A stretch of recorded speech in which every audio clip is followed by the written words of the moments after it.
That was a short family at the time. As I said, Waqar was 11 years old and nobody was married. I had just 4 children. In the beginning, even today, most of the preparation is done inside the house for the day. And then on that day, we bring a truck or something and we go.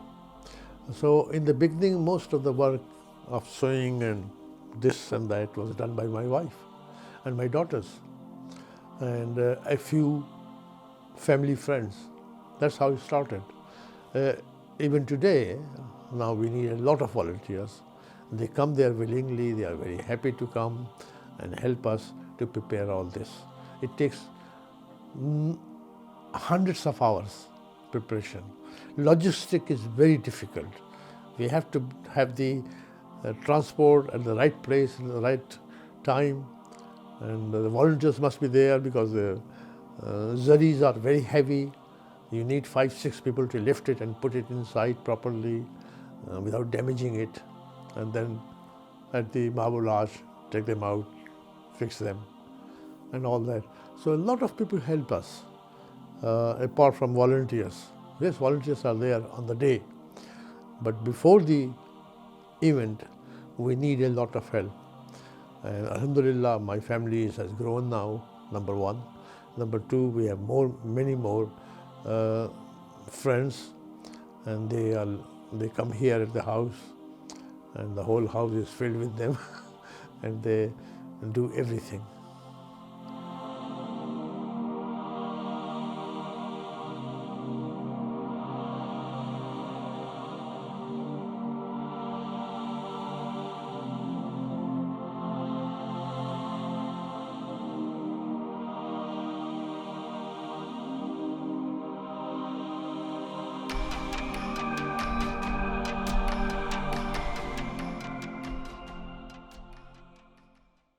It's very difficult. It's a real challenge. It's very hard to describe.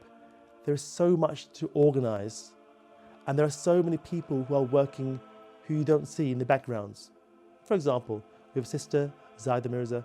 She probably spends 3 months of her time behind the scenes, sewing things, finding things, fixing things. Because every year we're adding more and more things, as you may have noticed. For example, this year we had 10 giant flags in English. They have to be sewn.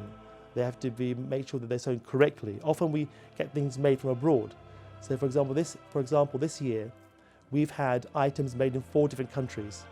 We've had the headbands made in English in Qom in Iran. We've had the sashes which you wear made in Iraq, again made in English. So these are all things which we're having to have them made specifically for arbaeen, because you can't buy these things in English. We had the giant flags made in Pakistan, and we had the wristbands and the magnets made in China. So there are 4 different places where things are being made, bringing that all together. And this all takes a lot of organising. I'm fortunate in my job. I work for British Airways, and I work on the aircraft. And in between flights, when I have a few spare minutes, I can then do one more task and do one more task. You can do one more email, make one more phone call, make one more order, answer. There are so many queries. And the thing is, with arbaeen, like any event, it seems all the queries come at the last 48 hours. Suddenly your phone does not stop. Where 2 weeks earlier, you were receiving a few inquiries, in the last 2 or 3 days, suddenly your phone is engaged the whole day, and often engaged at night as well, because there are so many inquiries coming in. For example, the coaches asking about, we're coming down with 140 people, can you please arrange food for us to take back with us on our coach back to Bristol or back to Leicester or back to Manchester or Bradford or Nuneaton. So the last 48 hours is very challenging. But I think it comes with experience because we've been doing this event for so many years. We know what to expect. You do sometimes get the strange last-minute inquiry. Okay, how do I answer this? Because most challenges each year, myself, our stewards, our volunteers, they know what to expect. They know normally what people ask. They know the last things people know. They normally have an answer ready. But sometimes you get the strange, question: can you help me with this?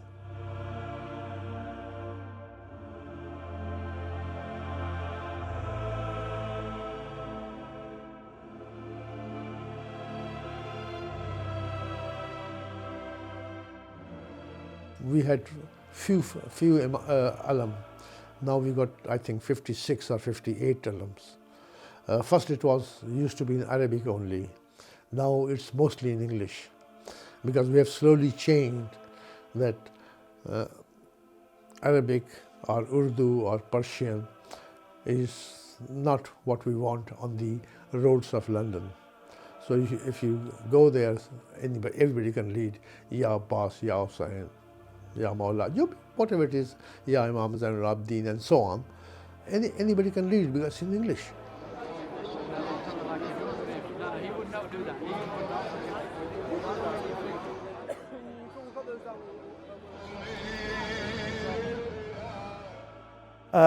Most things that we have at the arbaeen are made for us, what we call bespoke, as in they are actually made for us in a unique way. So, for example, the zaris, we order them from Karachi or from Lahore, from Pakistan. We give them the dimensions, we give them the design, what's to be on there. So they come from Pakistan. The placards are all printed. In fact, now we have Husseini Inspiration, who work with us on the day, and they bring 300 placards to the event. So it saves us having to make our own placards. In the past, we had our own placards, 20 or 30, but now we have 300 coming to our arbaeen. And it's all about not reinventing the wheel. Things we already have, let's use them. So if there are people out there who have got things which we can use, it's great to use them rather than to make them again. Our flags are made in Pakistan and in Iran. The smaller flags were made in Iran, and the giant flags were made in Pakistan. The alams are made in Pakistan as well. Some bits are made in India, and some things come from Iraq as well. From Jamkaran in Iran, we have the gold coins of the 12th Imam, alayhi salam. As you are aware, every year we hand out these small arbaeen souvenir packets. In there will be one sajtiga, one mohor from Karbala. There'll be a gold coin from Jamkaran in Qum, and there'll be the wristband from China, and maybe something else as well. So in the past, for example, we published Ziyarat Imam Hussain alayhi salam in Arabic and with Roman English with it. So those who are unable to read Arabic can read the Roman English so they can understand how to read the ziyarat.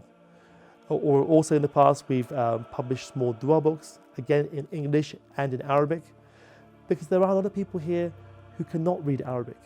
So they need this sort of material. And equally, as I said earlier, we try and add more and more English to the procession.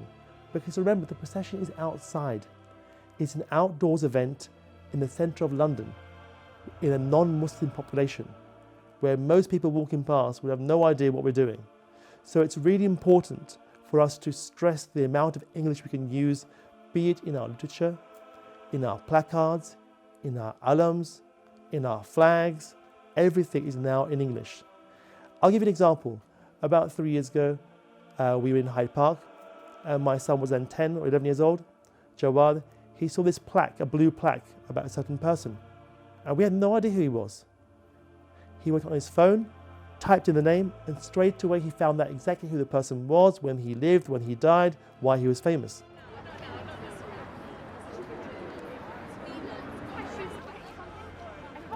Was from my own community, not from outside. The local population, or what we call white peoples, there was no such objection. The objection was of our own people.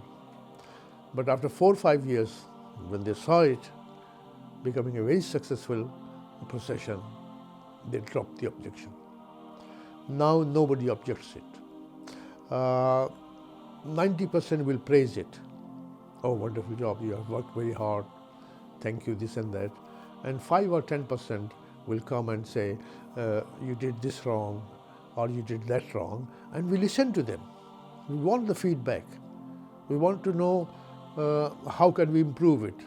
For the last 4 or 5 years, my job is simply, when I come there, I go round and round and round and try to pick the weakness, try to pick what we are not doing right. And then we have meeting and we discuss it and say we have these weaknesses, how can we improve it? That's my job now. I don't do the administrative job, that is Waqar and his company.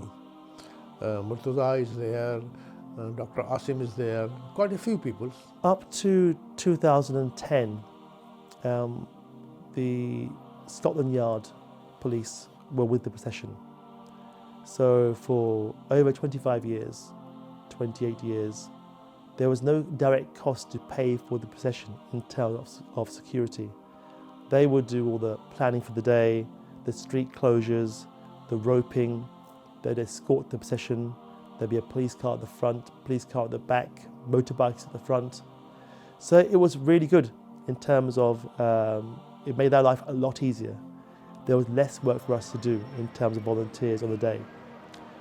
However, in 2010 we saw the new government come in, or the Conservative Party, and their alliance with the Liberal Democrats. And they then cut the police force's budget. And from 2010, the police said, you are a successful event, you've had no problems over the last 27 years, and for that reason, you no longer require our protection. Which meant that we then had to go out and hire a company, a security company, who has the official rights to open and close roads in London. Obviously, we as volunteers, even though our volunteers, to be fair, run the whole event. We do all the roping, we have our own van at the front, or at the back, but that all changed. The council and the police came to us with a few companies, we spoke to them, and we chose the same company which runs the London Marathon each year. So the same company which do our security is the same company which does the security for the London Marathon. And so we now have to pay for this, and the costs are quite high. We have to hire 2 companies. One company is purely there for the planning. So on the day they are live, they are making sure that when we leave Marble Arch, that the road closure begins. And as we move further down Park Lane, the road behind us starts to reopen again. So they do the opening and closing of all roads and all the appropriate signage referring to the digital signage in London, advising people of the procession and to avoid Marble Arch and Park Lane. Then we have a second company which we have to hire, and they are the people who actually physically are on the outside of the procession. Only about 20 of them, but they are there officially in charge of the procession in terms of its movement. So when we leave Marble Arch, we head down Park Lane, we go towards Wellington Arch, which is where Piccadilly and the back of Buckingham Palace is. We turn there at Curzon Gate, we come back to Marble Arch, and when everybody has re-entered Marble Arch, their job ends. But it's a significant financial burden on us each year to pay for these costs, which go into the several thousands of pounds purely for these 2 security companies.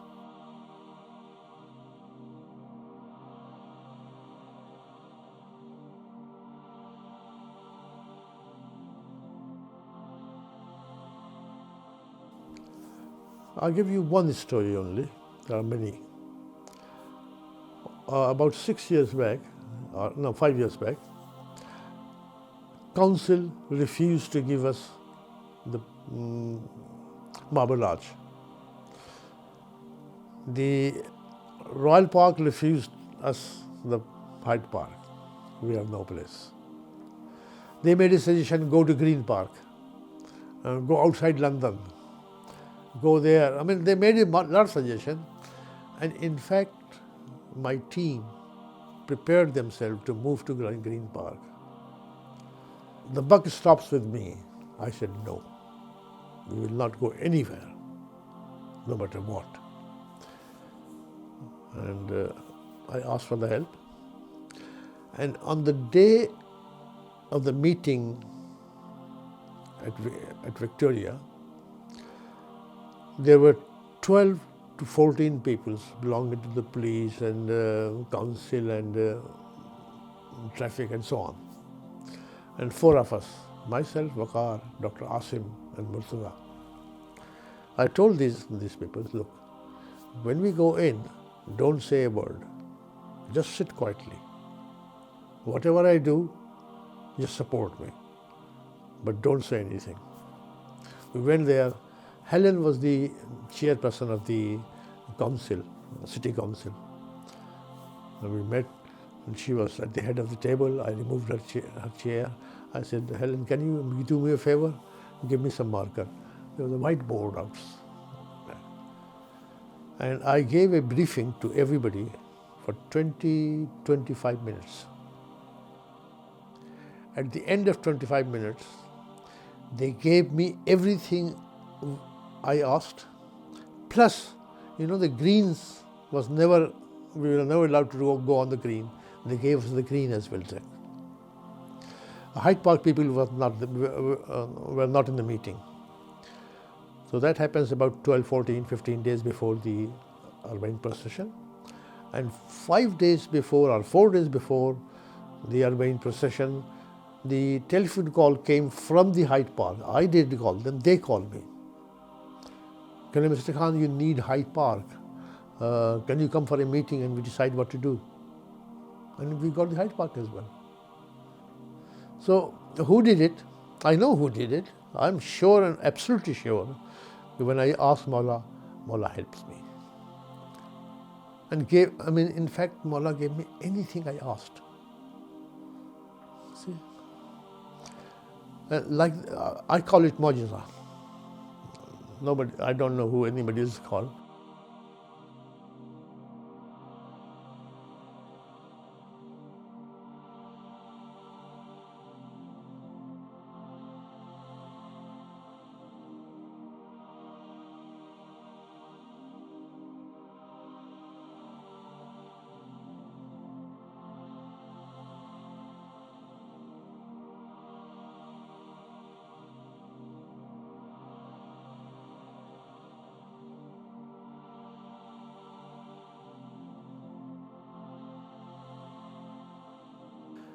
There are some stories or some incidents which have taken place at arbaeen which always remain with us. For example, in the 2nd or 3rd year, in the 83, 84, we remember there were the police which were there who were escorting us in the procession. Some of them were doing matam like this. And we were confused. What are they doing? And my father asked them, what are you doing? They said, we're trying to stay in tune with the procession. So it's nice when the police, remember we had to brief the police every year, especially in the early days, to explain why are we here, what are we mourning, who was Imam Hussain salam. So they had an understanding, they'd all been briefed, they had an understanding of why we were here, the basics, who was Imam Hussain, when was he killed, how was he killed.